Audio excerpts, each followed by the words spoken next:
introduce the pilot in the lead, Louis Horschel from New York State. In the wing position, Ariel Ludi from Switzerland. Now, I've introduced you to these pilots. What I'm going to tell you about is to be able to fly formation like this is rehearsal, rehearsal, rehearsal. The ability to do the aerobatic maneuvers, right side up, upside down, with the wingman always looking at the leader's airplane, perhaps a target spot, perhaps a paint line, perhaps a number, perhaps a letter, perhaps a rivet line. Never looking into his cockpit, never looking at the ground, but only following the leader. Okay, now we've talked to you about the difficulty factor, the artistry in the sky, how skillful this is as you listen to the sound of the Rolls-Royce Merlin engine. Back to you, Rob. Yes, indeed, Danny.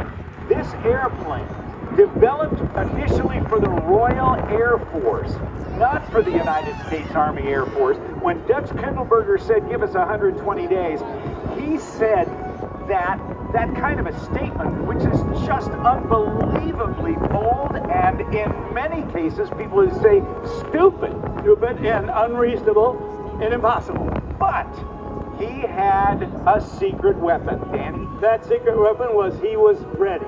He had been getting ready. The war was imminent. So they had a design of their own with the help of the North American engineers and the forerunner to NASA, which they call NACA. They had a plan put together. They achieved their goal to get the airplane out in less than 120 days. They had a press conference. One of the reporters said, how did you pull that off? That was pure magic. Getting the airplane from the start of production to on the ramp, ready to fly in that short amount of time. Dutch Kindleberger said magic. He said, let me tell you something, partner. In the terms of magic, you cannot pull a rabbit out of a hat unless you have the rabbit in the hat. And that rabbit in the hat was a wing design called laminar flow. And that was the fastest wing in the world at that point. And they married it up with this amazing fuselage and put that Allison engine on it, and we got the kind of sound, well, almost the kind of sound, because the Allison engine didn't really do quite well enough. All right, now look over your right shoulder, behind the tower, coming in from your right. Get your cameras and your phones up. I hope you have enough film left in your telephone. Okay, watch this.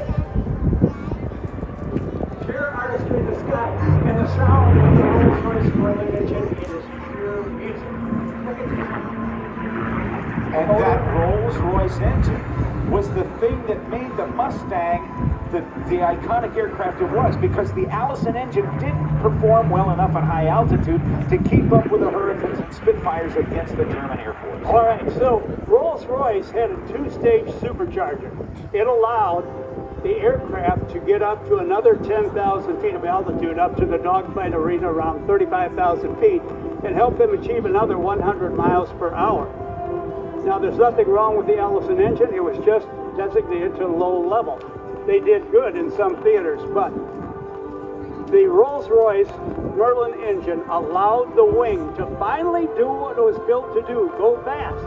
Finally, the fuselage could get up to the higher altitudes. And finally, the dogfight in those arenas up at 35,000 feet and above sometimes made the aircraft victorious. Now, they call this the Cadillac of the sky. I can see the gleam coming in this time from over our left shoulder. I think Rob and I, a lot of times we will hear from our devoted fans, shut up, we want to hear the engine, so we're going to be quiet.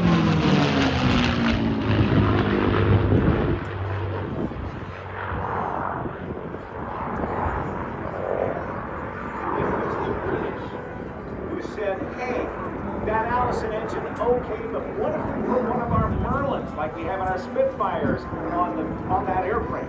And that was what made it work. In 1943, after the United States Army Air Force said, oh, we're going to use this one too, they couldn't make the engines fast enough. They being the British, because they were making them as one-offs. It was American mass production ingenuity and the arsenal of democracy that made the Mustang earn Merlin engine workable in great numbers. And that was done with American ingenuity by the Packard Motor Car Company. And when we didn't bring that up over the years, General Chuck Yeager would come up and pull us aside and said, "That's not a British engine, that's an American engine built in Detroit by the Packard Motor Car Company." You know what we said? "Yes, General." Yes, sir. 56,000 of them were built. And it was this sound and this performance that in 1943, the Senate War Investigating Committee, then headed by Senator Harry Truman, later to become President of the United States, said of the Mustang that it was the most perfectly aerodynamic.